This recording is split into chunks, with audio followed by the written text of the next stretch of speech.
But then he was late, 2.5 hours late, pushing our plans back to the evening. He texted an apology for rescheduling, but a flicker of unease already began to stir. I shrugged it off, assuming it was just a minor mix-up. Instead of a picnic, he drove me to his apartment, lit only by a single candle and a faint glow from the floor.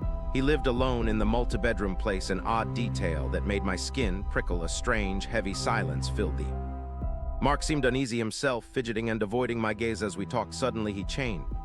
The subject asking if it ever thought about killing someone, the question hung in the dim light, making my stomach clench. He then spun a bizarre tale about being in the Navy, bombing a ship and taking 5 lives, then dismissed it as a joke, but his eyes held no humor, especially when he admitted he had seriously considered killing his ex's new boyfriend. My heart pounded in my chest. I knew I needed to leave. As I stood up, Mark calmly said he wanted to show me something first. He pulled out a rifle, pointing it directly at me with an unnervingly blank stare.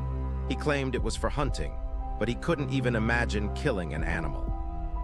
Finally, I made it to my car shaking and sped away from that apartment. I recounted the entire terrifying ordeal to my friends, who were utterly flabbergasted and horrified. The unsettling feeling that something truly sinister lurked beneath Mark's facade clung to me. Weeks later, the news flickered on, and there he was, Mark's face tearing out from a breaking story. He had been arrested. The broadcast announced for a shocking crime. My blood ran cold, realizing the gravity of my escape. He was convicted of the abduction and murder of a woman who had been missing for years, but the horror didn't stop there. Police then suspected him in almost half a dozen unsolved cases. He was believed to be a prolific serial killer.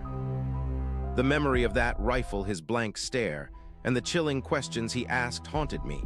Often wonder what would have happened if I hadn't left that night. How close did truly come to becoming another one of his victims.